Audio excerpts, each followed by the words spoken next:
Bloody Mr. X, so unreliable. He was supposed to be picking me up from work today. We're shooting his State of the Collection video. I knew I should have got the bus home. Hang on a second. What's that?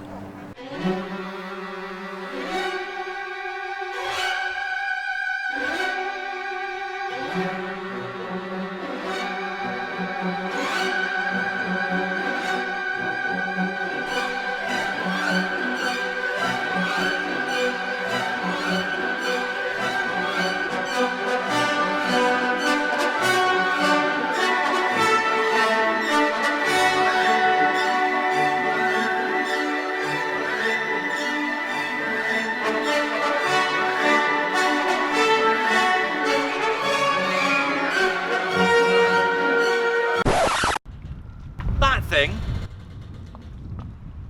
Got a life jacket?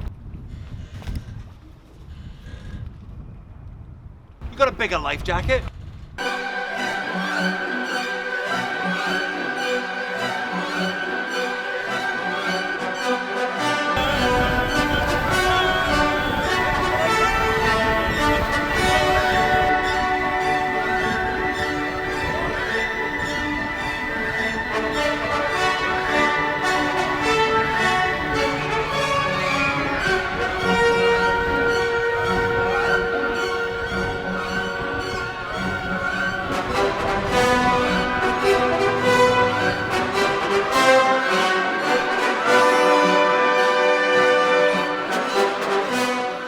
Hello and welcome to Just One More Watch.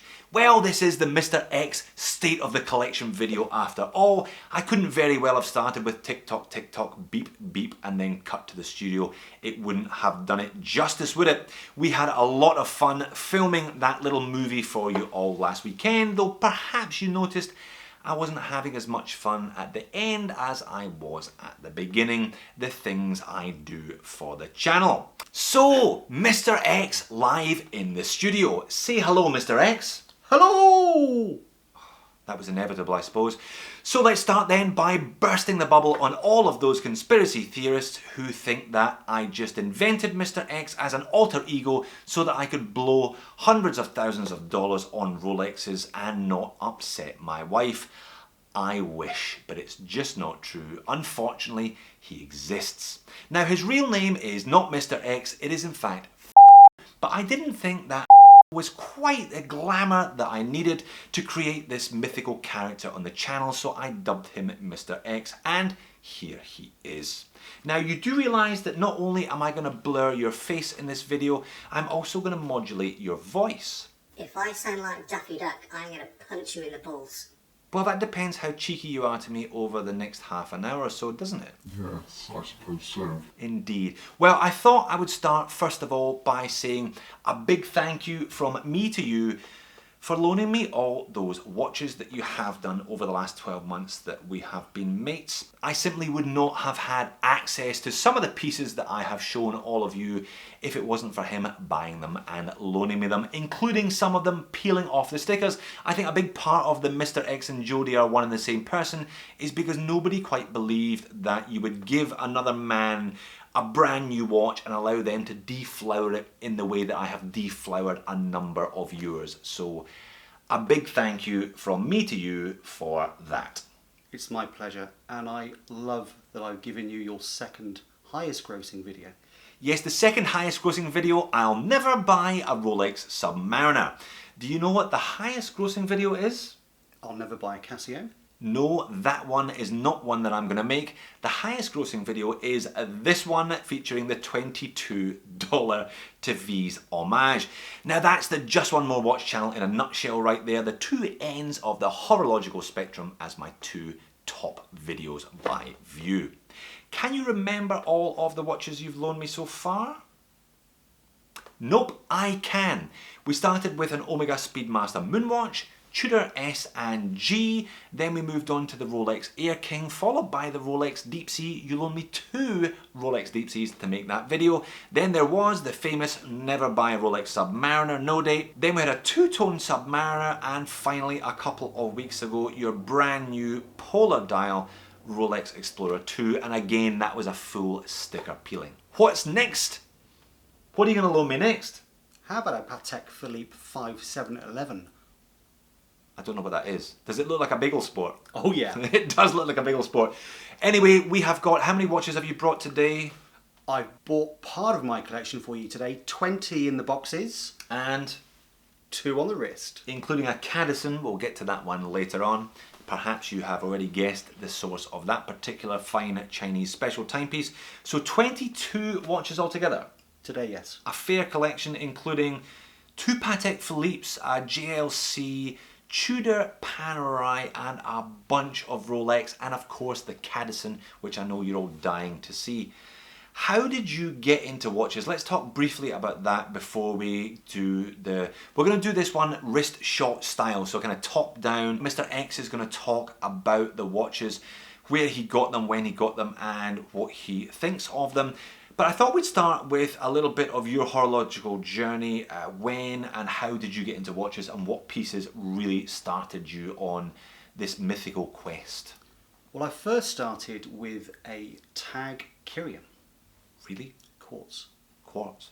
A quartz tag started you on this journey. I loved it. Nothing against Tag, by the way. I had a quartz F1 myself for many years. Solid watch, so I get where he's coming from. What happened to the Tag Kyrian? It died in an accident. Did you beat it to death? It got crushed to death. That's a fair way for a tag to die. There's probably a few people who would be happy with more than one tag being crushed to death. What happened after that? I went to buy a Tag Kyrian automatic. Logical. It didn't happen. What happened? I pondered for 2 hours in the store. The lovely lady brought out a green box. And the rest is history. Yes. What was in the green box? A Explorer 1 36mm.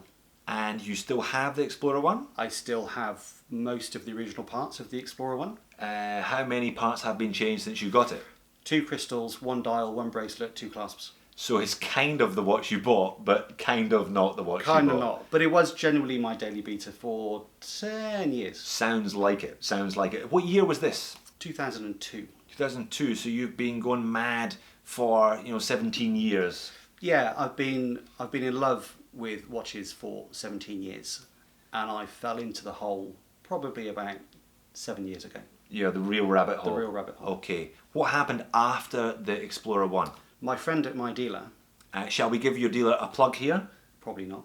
Okay, let's not give your dealer a plug here. So if you want a hot discount on a hot Rolex, head into in ask for and you will be removed by security. Like you were. Yes, like I was when I was there last year. So what happened? What sucked you into the rabbit hole properly? Well, I was an avid visitor of the authorised dealers for probably about 6 years after I'd purchased the Explorer 1. And having damaged my lovely little lady a lot. Now, is this the Explorer you're talking about? Yeah. Okay. It was suggested that I get a new beater. So I bought a Panerai. Panerai Beta. Panerai beater. You still got it? I still have it. I have seen it. He has beaten it. You think I'm rough with watches? You wait till you see this Panerai. So we're going to show that one today. So we've gone from Rolex to Panerai. What is your attitude towards these now? Are you a trader or a collector or a bit of both? I'm a rabid collector. You're a rabid collector. Yes. Now my collecting also means that I can invest. I don't trade normally. Right. I have sold 1 or 2 watches. I always feel bad. Yeah. I feel like I've been pillaged personally. The guilt and the shame Yes. of selling one of your children. Correct. Yeah, I know that feeling. But you move beyond that pretty swiftly, or I do anyway, when I'm flipping 3 a week. I don't think I flipped more than 3 ever. Ever? Really? Really. Right. Well, that's different. Slightly different attitudes then. So Rolex, Panerai, Tudor, Patek Philippe, Breitling, and Cadison. Yes, that's right. There's a Chinese special in there somewhere. Hang on for that one. Do you want to say those immortal words? They're not that immortal then if you've forgotten them. Let's flip the camera. Do you want to say those immortal words? Let's flip the camera. And here it is, the aforementioned Rolex Explorer 1 from 2002. So you buy it brand new in 2002? Yes, brand new. Brand new. So this is your longest, the longest watch that you've got in your collection, the oldest in terms of how long you've had it. Yeah, and probably the one I love most actually. Really? Is this your favourite? She's one of the three that I take if the house burns. Do you call all your watches girls then? Are they women? Only this one. Only this one? That's right, is it? True. That is interesting. That is very interesting. A special relationship. Give us a bit of a wrist roll. Let's see how it looks. 36 mil, so it's the older size. They went to 39, 4 years ago? Something like that. I like the 39s. Oddly enough, there's a 39 that he's going to show you in a minute or two, but what a beautiful, almost perfect little watch to start the video on today. Would you sell it if somebody offered you big money for No. it? 20,000? No. Really? None. Wow. Priceless. Priceless. She's my first. That's Prima watcher. You never forget your first time. Well, it kind of made sense to go from the 36 to the 39. So for the Rolex aficionados amongst you, the 36 was a 114270, and this is a current model. It's a 2018 214270 that you bought last year. And I have to say, of all 22 pieces that you've got, this is in my top 3. I love it. It's almost perfect, isn't it? It is the perfect go-to do anything watch. Now this is the current one with the loomed indices, you know I love my loom, and the proper long hands, not those little shorty hands. Do you think that the short-lived models will appreciate in value long term, or you're better just buying the mainstream everyday models? Long term, yeah. I mean, the old adage is if it's still Rolex and sports, it will appreciate. Now, the short-lived models over time will appreciate more. But ultimately, if you invest heavily in Rolex Steel Sports over time, a long period, 10 years plus, you will appreciate the investment. You're not going to lose money, are you? No. I mean, I've talked about this kind of funny equation. Give us a wrist roll there, Mr. X. I've talked about this funny equation with Rolexes before that they don't, the value equation goes out the window. You pay 10 grand for one of these today, you got to pay 10 grand today, but it's never going to be worth less than 8. And if you wait 10 years, it'll be back up to 10 grand again. It's a very odd way of buying anything, I think. My first Explorer one has gone up in value 2.5 times since that I've had it. 2002. Yeah. Amazing. So there you go, kids. If you want to get rich, buy a Rolex. Only problem is you've got to be rich to buy one in the first place. So started with a couple of rollers. Let's have a look at one of their sister brands, Tudor. Now this is a Black Bay ETA. You can tell it's got the ETA movement because it's the so-called smile dial. It's got that self-winding, the little curve there above the index at 6. This is at 79220N. And there's a bit of a special story behind this one, you and a mate from England. Yeah, England, not Scotland. England, never mind. So anyway, my best buddy and I obviously been friends for a long time, and he'd always been there for me when I needed any support of any description whatsoever.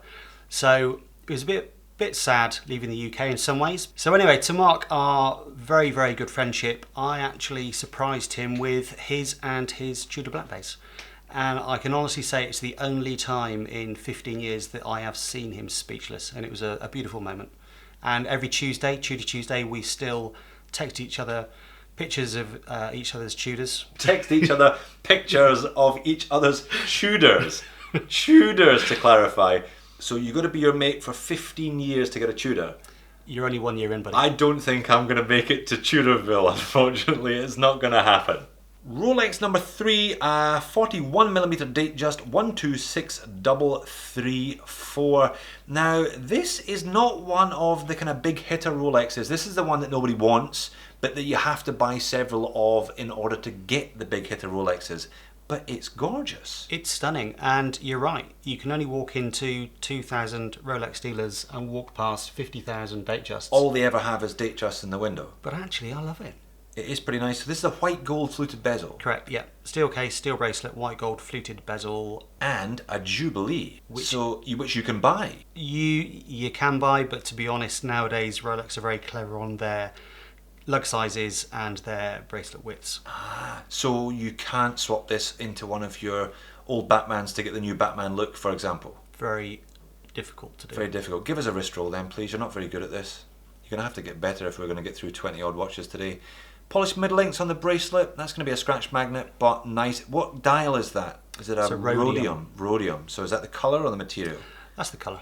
That's the colour. Very nice. White gold indices, all the usual stuff. All the usual Rolex blurb. Very nice. What does one of these sting you? I actually don't know.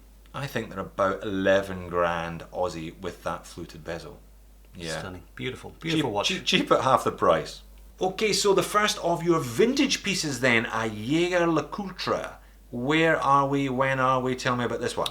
Well, I've got a bit of a thing for 60s, 70s watches, and this one just stood out like a sore thumb. It's beautiful. Love the cushion case.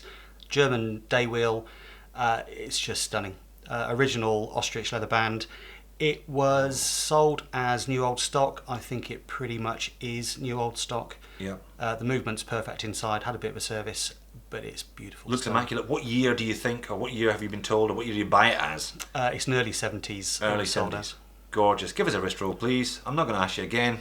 There we are. And is that a JLC buckle? Absolutely. So you said original as in a JLC, but from the 70s? That ostrich strap? Period ostrich strap. That's an old ostrich. A period ostrich. You don't hear that often on the channel, do you? Now, the one and only Omega in the collection, and this was the first watch that I reviewed of yours. You actually sent me an email and said, "Hi, I have got a Omega Speedmaster. Is this the man on the moon?" It's the man on the moon, baby. You said you had a man on the moon and I could peel the stickers off it if I wanted to. So this is where our friendship and our journey began a year ago. Gorgeous. Hesalite? Hesalite, solid back. Yeah, manual wind. And it's not on the original bracelet, I see. Correct. I'm not a big fan of the Omega bracelet. So, as part of my gift with purchase, I negotiated the leather band. Yeah, you're good at negotiating gift with purchases. I guess you have bought so much from of that you should be getting a few gifts. Beautiful watch. This, I know, is a grail watch for many, many people, and I can see why. I would be a bit reluctant to buy one with the Hesalite, I think, because I would be a bit too keen to scratch it, but looks great. Polywatch is your friend, my friend. Polywatch is definitely your friend if you own one of these. And look at how beautiful this Breitling Top Time looks under these studio lights here. Another vintage piece, 70s? 70s. We are men of the 70s, as we know. So yes, thanks for reminding me. I'm wearing the t-shirt tonight, if you hadn't noticed in the intro. So this just sings out at me. It's stunning. It's the unusual cushion case. They're normally round cases. The haters hate. We love. Yeah, just beautiful. Beautiful watch. Now that is a new Breitling strap that you've got on it, isn't it? Yeah, when it was serviced, I sent it back to Breitling to be serviced, and they changed the strap for a new one. How much did a service cost? Let's not be so vulgar as to talk about the prices of the watches, but how much did a service cost? Does it sound better in sterling? Yeah. £300. £300? That is not that awful, really. What's that, about $400 US? That isn't dreadful for a service on a 70s vintage top line Swiss watch, I don't think. Again, it was new old stock, and it basically needed a lubrication, and the band was on top of that. That is, yeah, a stunner. Definitely in the top 5, I think, a stunner. So we're about halfway through the Mr. X State of the Collection video now. We may as well hit the peak. It's the Bagel Sport. That is still in my watch box at home. That is still in your safe at home, you mean? You didn't bring the Bagel Sport, you brought the Patek Philippe Nautilus 5711 in rose gold today instead. And I don't blame you for that. You keep that Bagel Sport for special occasions. Give us a bit of a wrist roll with this one, please. You know, these go a bit beyond my remit. I've looked at Patek Philippe homages, but these things, how much is one of these? Approximately 40,000 sterling. Jesus Christ. 40 grand sterling. And that's if you can actually buy one. Correct. I've been on the waiting list for 3 years for this one. 3 years. And is it worth the wait? Absolutely. It's worth the wait emotionally, and more than definitely worth the wait financially. Financially. Gerald Genscher design. From the hot period. Which was? The 70s. 70s. And they've been making these continuously since then? In steel, yes. The rose gold was launched approximately 4-5 years ago. Yeah, and is it a big seller? Is it like a hot model now? Super hot. Rose gold, super hot. I think we're going to break with tradition here. We're actually going to show the movement of this one because it's worth a minute or two. Yes, forgive me if I don't get my Bergeon out and try popping a link. There is far too much money in my hands right now. I'm nervous enough as it is. Just stunning though. You can see where some of that cash goes to. Beautifully, beautifully decorated movement and rotor there for you.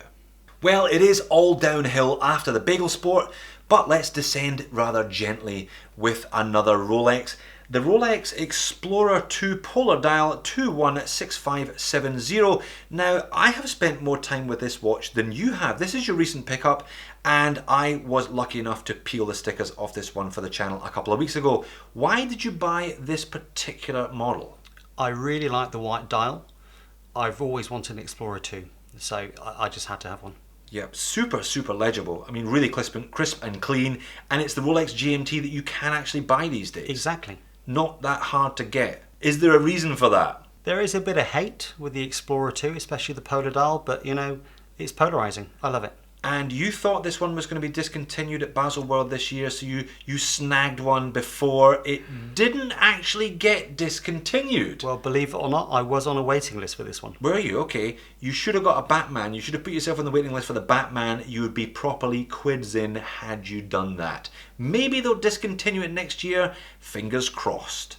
So from the Rolex GMT that you can buy to the Rolex GMT that you cannot buy, specifically the GMT Master 2 Pepsi 126710 BLRO. This is made of pure unobtainium. They released it in Baselworld 2018 and people are still selling their grandmothers to get up the waiting list on these watches. How on earth did you get one? I'm Mr. X. You are Mr. X, and it's all thanks to of.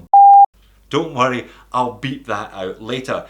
This is stunning. Now, believe the hype with this watch. Whether it's worth the prices that it's commanding on the used market, give us a wrist roll, please, Mr. X. I'm getting bored of asking you to do that. You should have worked it out by watch number 12. It's amazing. It looks sensational. It feels incredible on wrist. It's slim. It's the perfect set of dimensions at 40mm. And of all the watches that you've got here today, including that gaudy looking Bagel Sport, this is the one that I would chop your arm off to own myself. It is a masterpiece. So we're back with another one of your vintage new old stock pieces. You seem to like picking them up, Noz. This is a Doxa, but you may have noticed it's not a dive watch. Tell me a bit about this one. Well, again, trawling through the vintage watch websites, I just fell in love with it. It's beautiful. It's a Doxa, it's not a diver, it's on original leather, it's got the original pin buckle, and it's gold. It's gold. It's not that expensive either. No, probably about $1,200. 1,200 Aussie or US? Aussie. I don't speak in Aussie dollars. You know I speak in US dollars. How big is it? What diameter? I've got no idea. It's just beautiful. It's a beautiful diameter. Yeah, beautiful diameter. I wouldn't get away describing that. People expect a bit more information from me. I think it's about 35. One of the smallest pieces you've got, but just a gorgeous little watch. You need to tell me the next time you find some of these new old stock stuff from the 70s. Perhaps that's a kind of vintage without as much risk. I don't buy a lot of vintage. You seem to know what you're doing with vintage, or do you still buy the odd dud? I've not bought a dud, luckily, but I do tend to buy new old stock because generally all you need to do is get them lubricated, serviced, and they are perfect. So is that Mr. X's tip for buying vintage then? Buy new old stock if you can find one. Exactly. There we are. Top tip. Now, in a section of the video that I've just decided to name, it's Rolex Gym, but not as you know it. We've got the first of three rather unusual Rolexes, not Steel Sports then. This is a gold chronometer 4399. Tell me about this one. Well, this is from, we believe, from the late 40s, possibly early 50s. A chronometer from the 40s. Beautiful. It's stunning. The movement is perfect. It's almost new old stock, but not new old stock. 18 karat gold. If you can't wear old gold, you just got to go home. This is just stunning. It's one of my favourite pieces. Yeah, very nice indeed. How long have you had this one? About 3 years. And is it all original? It looks like it's been restored. It's been polished. The band and the pin buckle are new Rolex items. They're not original. A stunning watch to look at. Do you have occasion to wear this often? This is my cocktail time watch. Your cocktail time watch, definitely. You can see the similarities with a Seiko, actually. Okay, I can see that it says Rolex on the dial, but what the hell is that thing? This is my gorgeous Rolex Cellini Prince, because quite frankly, when you're on the beach with a tan, wearing a pink watch that's rectangular, you're hot. You're hot, are you? Okay, I guess I'll be taking your word for that one. Reference 5442, found in the back of a safe. So this is what happens when you go into a dealer and say, That's okay, but I like your Datejusts, but what do you have in the safe? Occasionally they come up with that. What a beautiful thing to come out with. A very, very odd looking watch. I must admit, I've never seen anything like that in my life. And you claim that this is unique. It's the only Rolex that has a clear case back. I think you better show us that. And indeed it does, Rolex nerds. Please prove Mr. X wrong, but to his knowledge anyway, this is the only Rolex with a display case back. Not a bad job. Sorry I can't get a close up, but again, I'm not putting a spring bar removal tool anywhere near this thing. So in a channel first, I bring you the first double wrist shot. What on earth is going on here? Well, my friend, this is my dive setup. As I've told you before, I dive with a Sunto D4i dive computer, but I don't actually trust that they work all the time because I've seen them stop working. So I use the trusty Deep Sea. So the Deep Sea is the watch that you use as a backup for your dive computer then? Absolutely. Would you not be better and cheaper buying two Sun2 dive computers? Yeah, that wouldn't be Mr. X, would it? It wouldn't, would it? So back down to earth. Why are these bezels all boggled? Honestly, my OCD just cannot handle the fact that you do not line these bezels up. But this to will never line up, 12. Oh, it's a Seiko, it'll never line up. So back down to earth with a bump with a Seiko. Now, I believe I'm kind of responsible for your purchase of this one. You've been badgering me for about 9 months. To buy a Seiko, I think that Seiko dive watches under 500 US, they're not perfect, but they do have certain qualities. And in true Mr. X style, you managed to find the gaudiest one of all. A bright gold turtle. Give us a wrist roll, please, on the super soft rubber strap. Are you enjoying it? I love it. It's amazing, but I do want to change the strap out for maybe a sailcloth. Very nice, I must say. The turtle's a classic shape. I like these 6105 homages myself. This one's a bit big for me. I had the mini turtle, but really nice. Looks great in this gold and black colour, doesn't it? You got this one from the States? From the States via eBay. I think it took about 10 weeks to get here. It took a while. Not a common model. I haven't seen this one. So it's the SRPC 44P. Now, I do think they are commonly available, but they're not common. Let's put it that way. I certainly haven't seen one. I just know it as the gold Seiko. The gold Seiko, yeah. Well, it's the only Seiko in the collection, and it's gold, so that does rather make sense. Okay, two-door number 2, and it is a Black Bay bronze, reference 79250BM. Now, you don't have to persuade me of the bronze. I'm big into bronze myself, but you might have to persuade me about this Tudor Black Bay. I find them big and slab-sided. Well, I've got 2 Deep Seas, Jody, so that doesn't bother me. No, I guess if you have a Rolex Deep Sea, then everything else is a little bit small by comparison. What made you pick up this one? Bronze, cute watch, love the colours, love the strap. It's just a cute weekend watch. And this one has the in-house Tudor movement as opposed to the ETA. That's correct, yeah, they didn't manufacture this with the ETA movement. Yeah, very impressive, 70-hour power reserve, etc, etc. I do like the snowflake hands, I must admit. I've looked at the Black Bay, the smaller Black Bays myself rather than these big ones. And what straps on it? It's a woven fabric strap. Simple. That's it. Is it supplied? Supplied as standard.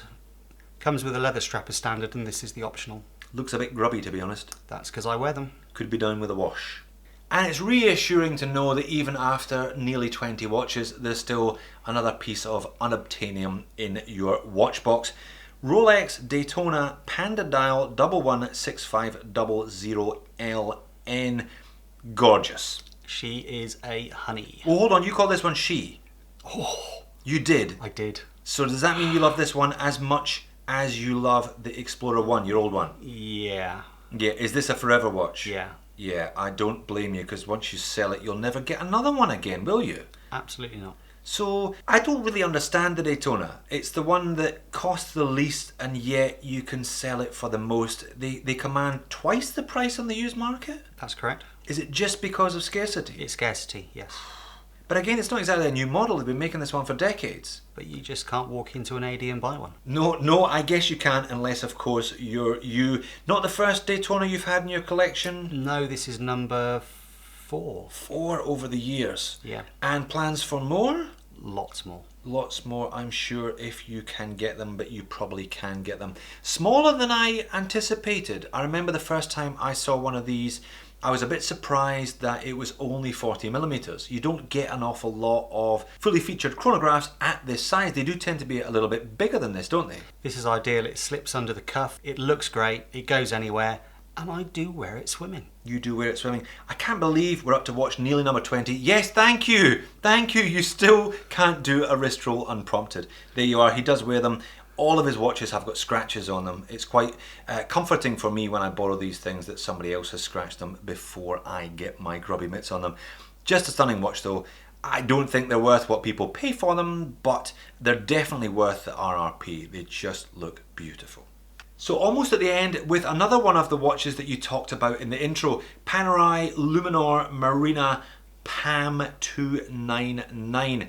How long you had this one for then? Do you know what? I can't remember. I'm going to guess about 8 years. 8 years. It certainly looks like it has seen some use. Can you give us a gentle roll there? A few scratches here and there. You're not frightened of wearing this one. Looks like it has had a bit of action over the years. Now, what size is that? I think this is a 44mm. 44. Again, I'm not a Panerai connoisseur. I just loved this watch when I saw it. It's genuinely a beater. It's the most robust watch that I own. I shouldn't say that. And they do not make these like they used to. No, you think the new ones aren't as good as the old ones? No, the bracelets aren't half as good as these. No, I mean Panerai, again, not really a brand that has ever been on my radar. I've only ever tried one on and it fits a lot better than you'd think, because you don't think it's going to fit, do you? It's a very unusual shape. Absolutely. So is that a little flip out crown guard? Does it move? Well, the crown guard doesn't move, but there's a lever here that frees up the crown. So we'll pull that. Okay, so you pull that out and then you can operate the crown as normal. Then you can activate the crown as normal. Very unusual. Slightly unnecessary, but very unusual. So is this a permanent keeper for you, or are you not as emotionally attached to the Panerai as some of your others? I am not emotionally attached to this, but it is a fun watch. Yeah, I think you get attached to stuff once you've had it for this long, surely. Yeah, but my love's elsewhere. Your love lies with Rolex, doesn't it? Your heart belongs to Rolex. It does. Understandably. Well, you've hung on through his collection of Rolexes, Pateks, Tudors and Panerais. This is the moment you've all been waiting for. It's the Cadison. Now, I must admit, I don't actually even know the reference number of this watch, but I do know it's Seiko NH35 powered and you can buy them for about $45. And yes, I did give this one to Mr. X. You actually wear it occasionally. I do. I probably wear it every 2 to 3 weeks, and I've grown to become quite fond of it. A bit like you, actually. A bit cheap, but I do have a certain appeal. Is that what you're saying? Yeah, a bit cheap. It needs winding up every now and again, Yes, but it's good fun. yes, you do plenty of that anyway. Well, glad that you have introduced me to the wonderful world of Rolex. I'd never tried one on, I don't think, until I met you. Delighted that I could return the favour and introduce you to the wonderful world of Chinese specials. Long may we continue down our respective and probably forever separate paths. I can't wait for the future. And thank you very much for showing everybody your collection today. This is undoubtedly going to end up being the longest video I've ever made. People will probably have dropped out maybe half an hour ago, but if they've hung on this long, then you should probably say thank you as well. Thank you. And do you want to give your Instagram a plug while you're at it? Absolutely. At the real Mr. X Sydney. So if you're the real Mr. X Sydney, like the real Donald Trump, does that mean there was another Mr. X Sydney? There can only be one Mr. X. There can only be one Mr. X. If you want to see his outrageous collection of watches, you know where to follow him. Thank you very much for joining me today, Mr. X. Thank you, Jody, and thank you, everybody. So there you have it, Mr. X's truly epic watch collection and a truly epic video filmed over the course of about 3 weeks and currently 35 minutes and counting. So epic in fact that I reckon you are the only person that made it this far. So a personal thank you and round of applause to you. I really appreciate it. I had a lot of fun making this one, as I hope is evident. He truly does have an amazing selection of watches. The Patek, I must admit, is a little bit over my head, but some of those Rolexes are just amazing. He truly loves and truly wears all of those watches, as you would. None of them are safe jennies, they're not locked away in a box somewhere. He takes them out, he goes diving with them, he does all kinds of things that you probably wouldn't do with a Rolex of that value if you had one yourself. And he's not daft, Mr. X. He often refers to these watches as money in the bank, knowing that in 5 years' time, 10 years' time, they will all undoubtedly be worth more than the price he paid for them. So he's kind of cracked it, hasn't he? He loves the hobby, he loves the watches themselves, and he's also hopefully going to make a little bit of money out of these in the years to come. Hopefully also he'll loan me a few more of those fantastic watches, the ones that I haven't already reviewed, that is. Thanks for sticking it out to the end. See you in the next video.